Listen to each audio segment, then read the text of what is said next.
খোদার রহম তোমার উপর ঝরবে। শুনে বললেন 104টা আসমানি কিতাবের মধ্যে তাওরাতের মধ্যেও এত দামি সূরা নাই, ইনজিলের মধ্যেও এত দামি সূরা নাই, জাবুরের মধ্যেও এত দামি সূরা নাই, সুহুফে ইব্রাহিম ও মুসার মধ্যেও এত দামি সূরা নাই। যে দামি সূরাটা আল্লাহ আমাকে দান করেছে ওই দামি সূরাটা হলো, সবাই পড়েন আলহামদুলিল্লাহি রাব্বিল আলামিন আর রহমানির রহিম মালিকি ইয়াউমিদ্দিন ইয়্যাকা না'বুদু ওয়া ইয়্যাকা নাস্তাঈন ইহদিনাস সিরাতাল মুস্তাকিম সিরাতাল লাযীনা আন'আমতা আলাইহিম গায়রিল মাগদুবি আলাইহিম ওয়ালাদ-দাল্লিন। চিল্লায় পড়েন আমিন। এই সূরাটা এত দামি সূরা, এই সূরার মতো সূরা কোনো আসমানি কিতাবের মধ্যে আল্লাহ নাজিল করে। এই সূরাটা মাত্র 7টা আয়াত নিয়ে গঠিত। সবাই বলেন কয়টা আয়াত? মুখস্থ আছে না? মাত্র 7টা আয়াত। এই সূরাটা অনেকটা অভিনন্দন পত্রের মতো, ওয়েলকামিং লেটার। কি লেটার?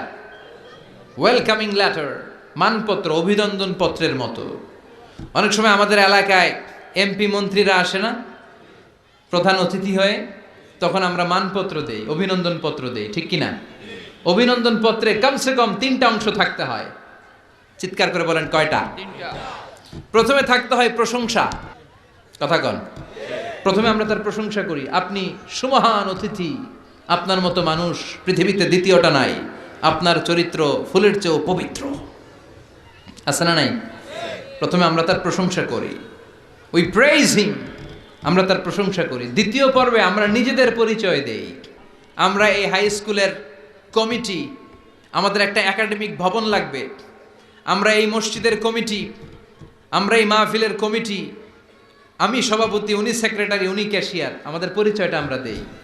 তৃতীয় পর্বে আমাদের দাবি দেওয়া শুরু করি। শুরুতেই কি দাবি দেওয়া আরম্ভ করা যায়? এটা দাও, ওইটা দাও, দিতে হবে, না দিলে মানি না, মানবো না। প্রথমে যদি বলেন মানি না, মানবো না, খবর আছে না নাই? তারপরে নিজেদের পরিচয় পেশ করতে হয়, তারপরে দাবি দাওয়া পেশ করতে হয়। সূরাতুল ফাতিহাটা হুবহু এরকম একটা অভিনন্দন পত্রের মতো। 7টা আয়াতের প্রথম 3 আয়াতে কেমন করে আমরা আল্লাহর প্রশংসা করব, আল্লাহর গুণকীর্তন করব, আল্লাহ সেটা শিখাইয়া দিলেন। সুবহানাল্লাহ নাই? চতুর্থ আয়াতে কেমন করে আমরা আমাদের নিজেদের পরিচয়টা আল্লাহর কাছে পেশ করব সেটা আল্লাহ শিখাইয়া দিলেন। এরপরে আমাদের দাবি দেওয়া আল্লাহর কাছে আমরা কেমন করে পেশ করব ওইটাও আল্লাহ শিখাই দিলেন। তাহলে প্রথম 3টা আয়াতে আল্লাহ তাআলার প্রশংসা কেমন করে করতে হয় আল্লাহ শিখালেন। চতুর্থ আয়াতে কেমন করে আমাদের পরিচয়টুকুন আল্লাহর কাছে পেশ করব আল্লাহ সেটাও শিখাইয়ে দিলেন। শেষের 3টা আয়াতে কি দাবি দেওয়া আমাদের পেশ করা দরকার, আমাদের চেয়েও ভালো জানে কে? কেউ যেটা জানে না, জানে কে? আমরা আমাদেরকে যত ভালোবাসি, আমাদেরকে আমাদের চাইতেও বেশি ভালোবাসে কে? সুবহানাল্লাহ বাড়িতে গিয়ে কইন। আপনি আপনারে যত ভালোবাসেন আল্লাহ তাআলা আপনার চাইতেও আপনারে বেশি ভালোবাসে।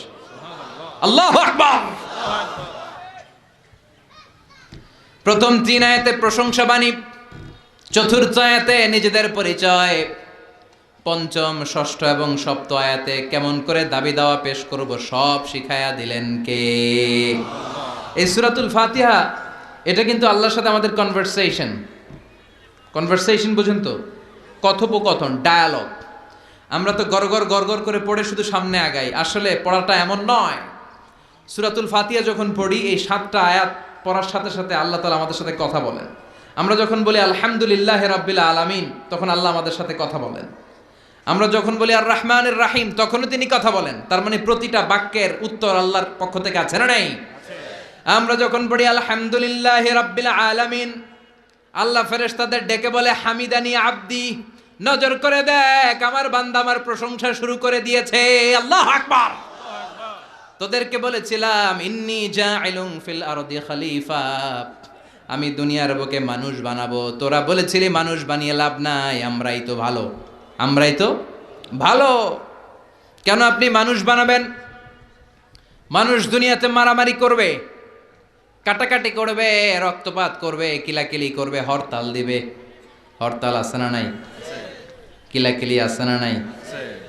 গদিলে টানাটানি আছে না নাই? মানুষ তো রক্তপাত করবে। আল্লাহ মানুষ কেন? আমরাই তো ভালো। আল্লাহ বলেছিলেন ইন্নী আ'লামু মা লা তা'লামুন, আমি যেটা জানি তোরা সেটা জানিস না। চিৎকার করে বলেন ঠিক কিনা?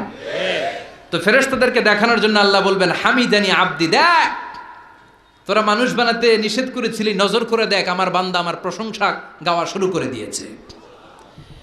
এরপর আমরা যখন বলি আর রহমানির রাহিম, আপনি দয়ালু, আপনি মেহেরবান, আল্লাহ বলে নজর করে দেখ আসনা আলাইয়া আবদি, আমার বান্দা আমার গুণকীর্তন করা শুরু করেছে। আমরা যখন পড়ি মালিক ইয়াউমিদ্দিন, আল্লাহর সাথে সাথে বলে দেয় মাজ্জাদানি আবদি, আমার বান্দা আমার মর্যাদার বর্ণনা দিয়েছে। সুবহানাল্লাহ। এরপরে আমরা যখন বলি ইয়্যাকা না'বুদু ওয়া ইয়্যাকা নাস্তাঈন, আল্লাহ বলে হাযা বাইনি ওয়া বাইনা আবদি, এই কথাটা আমার বান্দার সাথে সম্পৃক্ত, এটা আমার আর আমার গোলামের ব্যাপার। এত চমৎকার কথা আমার বান্দা বলেছে, আমি আমার বান্দার উপর এত খুশি হয়েছি, এখন আমার বান্দা আমার কাছে যা চাইবে তাই দিয়ে দেব।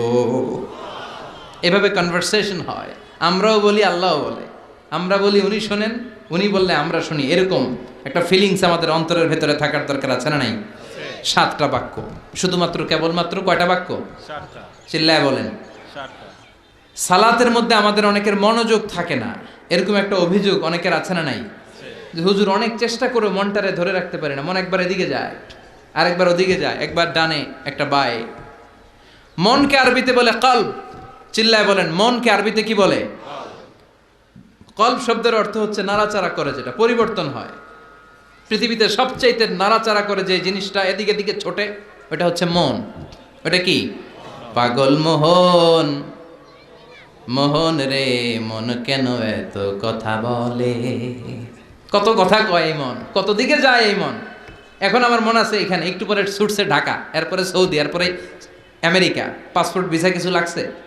কথা কন। এটা খুব দ্রুত ছুটে চলে যেতে পারে, এজন্য এটাকে ধরে রাখতে হয়। নামাজের মধ্যে যদি মনটারে ধরে রাখতে হয়, কি কি পড়তেছেন অর্থ জানার দরকার আছে না নাই? আসুন আজকের এই তাফসির মাহফিলে অন্তত প্রতিদিন সূরাতুল ফাতিহার মধ্যে যে 7টা আয়াত আমরা পড়ি, এগুলোর অর্থ জেনে যাই, কি বলে আল্লাহর প্রশংসা করি, জানার দরকার আছে না নাই? আসুন মনোযোগ দিয়ে একটু শিখার চেষ্টা করি। প্রথম আয়াতে আল্লাহ বলছেন আলহামদুলিল্লাহি রাব্বিল আলামিন, সকল প্রশংসা বহুমাত্রিক জগতের প্রতিপালক আল্লাহ তাআলার জন্য। সুবহানাল্লাহ পড়েন। আর রহমানির রাহিম, দয়াময় মেহেরবান প্রভু হে। মালিক ইয়াউমিদ্দিন, তিনি প্রতিফল দিবসের মালিক। ইয়্যাকা না'বুদ ওয়া ইয়্যাকা নাস্তাঈন, আমরা শুধুই আপনার ইবাদত করি, আমরা শুধুই আপনার কাছে সাহায্য চাই। ইহদিনাস সিরাতাল মুস্তাকিম, প্রভু হে আপনি সহজ সঠিক সহজ সরল পথের দিশা দেন। সিরাতাল্লাযীনা আন'আমতা আলাইহিম, তাদের পথ যে পথে আপনার রহম বরকত অবারিত। গায়রিল মাগদুবি আলাইহিম ওয়ালাদ-দাল্লিন, আমরা অভিশপ্তদের পথও চাই না, আমরা পথভ্রষ্টদের পথও চাই না। আমিন। চিৎকার করে পড়েন আমিন। তার মানে প্রথমে কি করে প্রশংসা করব আল্লাহ শিখালেন, পড়েন আলহামদুলিল্লাহি রাব্বিল আলামিন। সকল প্রশংসার মালিক বহুমাত্রিক জগতের পালনকর্তা আল্লাহর জন্য। প্রশংসা কার জন্য? আল্লাহর জন্য। চিৎকার করে বলেন প্রশংসা কার? আল্লাহ। প্রথম শব্দটা হচ্ছে আলহামদু। প্রথম শব্দটা কি? হামদুন মানে প্রশংসা।